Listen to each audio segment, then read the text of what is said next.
प्रिय छात्रों, हिंदी की ई लर्निंग कक्षा में आज हम अयोध्या सिंह उपाध्याय हरिऔध की प्रिय प्रवास रचना से संकलित कविता पवन दूती की व्याख्या आगे करेंगे।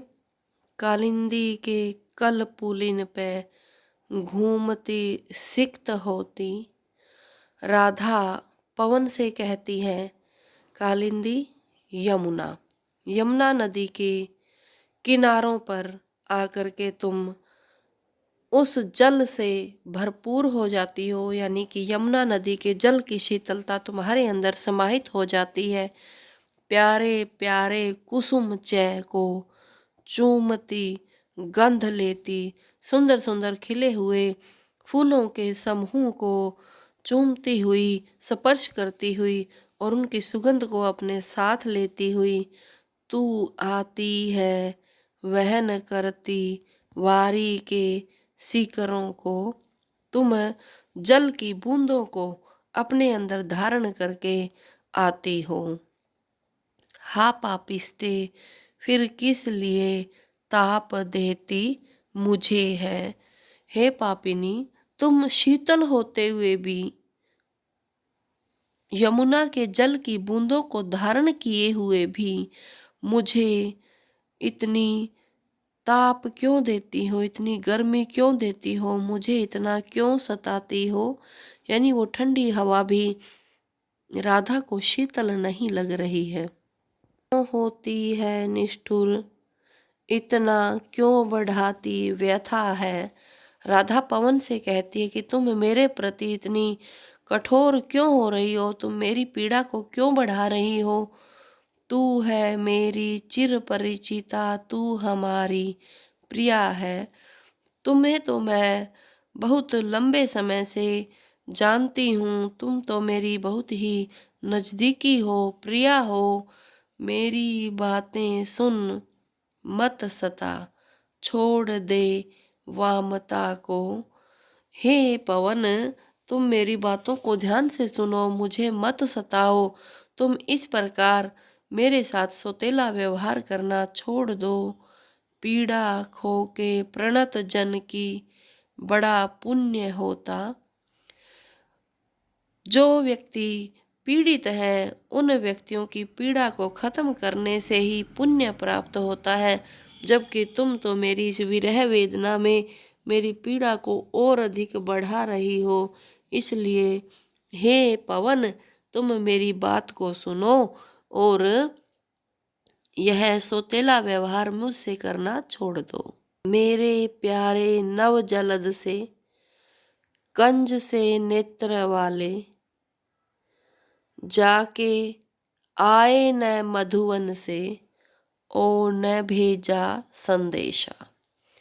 मेरे प्यारे मेरे प्रिय नव जलद नए बादलों के समान, कंज से नेत्र वाले, जिनके नेत्र जो हैं कमल के समान हैं, अर्थात श्री कृष्ण जी जो राधा के प्रिय हैं। राधा पवन को बताती है कि मेरे प्रिय श्री कृष्ण जी जो नए बादलों के समान कमल के फूल जैसे नेत्रों वाले हैं, वह मथुरा जा कर के मधुवन मथुरा जा कर के फिर वापस नहीं आए और न ही उन्होंने कोई संदेश भेजा। मैं रो रो के प्रिय विरह से बावली हो रही हूँ। श्री कृष्ण जी के वियोग में मैं रो रो करके पागल हो गई हूँ। जाके मेरी सब दुख कथा शाम को तू सुना दे। हे पवन, तुम श्री कृष्ण के पास जा करके मेरी इस विरह पीड़ा को बता दो कि वह तुम्हारे बिना बहुत दुखी है, उसे जा करके मिलो। जो ऐसा तू नहीं कर सके, राधा पवन को कहती है कि तुम यदि श्री कृष्ण को जाकर के मेरा संदेश नहीं सुना सकती, मेरी विरह पीड़ा को नहीं कह सकती, तो तुम क्रिया चातुरी से, तुम अपने चतुराई से जाके रोने विकल बनने आदि ही को दिखा दे। तो उन्हें जा करके रो करके, पीड़ित हो करके, जैसे मैं यहाँ उनके विरह में रो रही हूँ और पीड़ित हो रही हूँ, ऐसे अपनी चतुराई से उन्हें दिखा दे, चाहे ला दे प्रिय निकट से वस्तु कोई अनूठी। या तो मैं मेरे प्रियतम के पास से उनकी कोई निशानी, विशेष रूप से जो उनकी निशानी हो, वह मेरे लिए ला दो। हा हा, मैं हूँ मृतक बनती, प्राण मेरा बचा दे। हाय हे पवन, मैं श्री कृष्ण जी के वियोग में मृत प्राय होती जा रही हूँ, इसलिए तुम ही मेरे प्राणों को बचा सकती हो। और श्री कृष्ण के पास जा कर के उनको या तो मेरी विरह वेदना सुना दो, या उनकी कोई निशानी मेरे तक पहुँचा दो, ताकि मैं उसके आधार पर जीवित रह सकूं। यहाँ राधा की विरह वेदना का वर्णन है। तू जाती है सकल थल ही। राधा पवन को कहती है कि तुम पूरी धरती पर घूमती हो, वेग वाली बड़ी है तुम्हारी, चाल भी बड़ी तेज है, तू है सीधी तरल हृदया, तुम सरल स्वभाव की हो, सीधी साधी हो, ताप उन्मूलती है, और सबके हृदय के ताप को हरने वाली हो, दुखों को हरने वाली हो, गर्मी को मारने वाली हो। मैं हूँ जी में बहुत रखती, वायु तेरा भरोसा। हे पवन, मैं दिल से तुम्हारे ऊपर बड़ा विश्वास करती हूँ, मुझे तुम्हारा ही एक भरोसा है। जैसे हो ए भगिनी, बिगड़ी बात मेरी बना दे। मैं तुम्हें अपनी बहन के समान समझती हूँ, तुम मेरी बिगड़ी बात बना दो, अर्थात श्री कृष्ण जी को जा करके मेरी विरह वेदना सुना दो, या श्री कृष्ण से मुझे मिला दो। कालिंदी के तट पर घने रम्य उद्यान वाला, ऊंचे ऊंचे धवल गृह की पंक्तियों से प्रशोभी।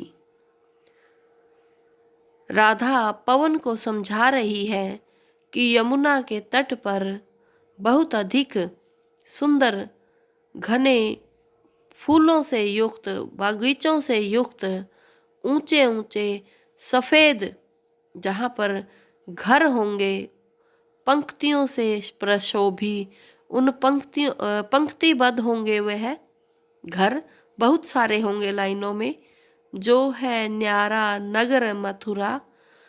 यहाँ मथुरा के बारे में बताया जा रहा है कि मथुरा यमुना के तट पर बहुत से सुंदर उद्यानों के बीच में सफेद रंग के ऊंचे ऊंचे भवन जो पंक्तिबद्ध होंगे, वह नगरी मथुरा नगरी है।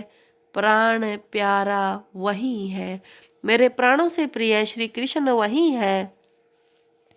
मेरा सूना सदन तज के, तू वहाँ शीघ्र ही जा। राधा पवन से कहती है कि तुम मेरे इस एकांत भवन को छोड़ करके तुम जल्दी से मथुरा नगरी में पहुंचो। ज्यों ही मेरा भवन तज तू, हे पवन, जैसे ही तुम मेरा घर छोड़ करके जाओगी, अल्प आगे बढ़ेगी, थोड़ा सा ही जैसे तुम आगे बढ़ोगी, शोभा वाली सुखद कितनी कुंज पूंजे मिलेंगी। तुम्हें रास्ते में शोभा बढ़ाने वाली व सुख प्रदान करने वाली कमल के फूलों की समूह मिलेंगे, पंक्तियां मिलेंगी। प्यारी छाया मृदुल स्वर से मोह लेंगी तुझे वे। उन वाटिकाओं में जो छाया होगी पेड़ों की, वह मृदुल स्वर से, कोमल स्वर से तुम्हें मोहित कर लेगी। तो भी मेरा दुख लख वहाँ, तब भी तुम मेरे दुख को वहाँ ध्यान में रखना। तू न विश्राम लेना, और तुम उन पेड़ों की छाया से मोहित होकर के उनके नीचे विश्राम मत करना। तुम श्री कृष्ण जी के पास तुरंत पहुंचना और मेरी विरह वेदना उन्हें सुनाना। थोड़ा आगे सरस रव का धाम सत पुष्प वाला। उससे आगे जैसे ही तुम चलोगी तो सुंदर रस से युक्त अनेक प्रकार के सत पुष्प यानी पवित्र पुष्पों वाला धाम नगर, अच्छे अच्छे बहुद्रुम लतावान सौंदर्यशाली, और तुम्हें वहाँ पर अच्छे अच्छे बहुत से लताओं से युक्त सौंदर्य से युक्त पेड़ मिलेंगे। प्यारा वृंदा विपिन मन को मुग्धकारी मिलेगा। वृंदावन का जो जंगल है वह मन को मोहने वाला वहाँ पर तुम्हें मिलेगा। आना जाना इस विपिन से मुह माना न होगा। तुम उस जंगल में से आना और वहीं से जाना, लेकिन उस पर मोहित न होना, वहाँ पर रुकना मत। जाते जाते अगर पथ में, हे पवन, तुझे जाते हुए रास्ते में क्लांत कोई दिखावे, यदि कोई थका हुआ दिखाई दे तो जाके निकट तुम उसके पास जा कर के उसकी क्लांतियों को मिटाना, उसकी थकावट को मिटा देना, उसकी पीड़ा को हर लेना। धीरे धीरे परस करके तुम सहज भाव से धीरे से उसको स्पर्श करके गात उताप खोना, उसके शरीर के ताप को हर लेना, नष्ट कर देना, उसे शीतलता प्रदान करना। सदगंधों से श्रमित जन को हर्षितों सा बनाना और उन मेहनत कश लोगों को अपनी सुंदर सुगंध से हर्षित कर देना, खुश कर देना, उनकी थकावट को हर के उन्हें शीतल बना देना। संलग्ना हो सुखद जल के श्रांति हारी कणों से, लेके नाना कुसुम कुल का गंध आमोदकारी। हे पवन, तुम सुंदर सुगंध खुशबू से युक्त होकर के और उस यमुना के जल की बूंदों को भी अपने अंदर धारण करके, जो शीतलता प्रदान करने वाली हैं, थकान को हरने वाली हैं, उन्हें लेकर के वह अनेक प्रकार के फूलों के गंध से युक्त हो करके तुम सबको प्रसन्नता प्रदान करना। निर्धूली हो गमन करना, तुम धूल से विहीन होकर के जाना, उद्धता भी न होना, मार्ग में किसी प्रकार की उद्वेलता मत दिखाना, विचलित मत होना, उतावली मत होना। आते जाते पथिक जिससे तुम्हारी उतावलेपन से ऐसा न हो कि आते जाते जो मार्ग में यात्री हैं उनकी शांति भंग हो, पथ में शांति पावे। उन्हें केवल शांति मिलनी चाहिए, सुख मिलना चाहिए। तुम किसी को भी दुखी मत करना।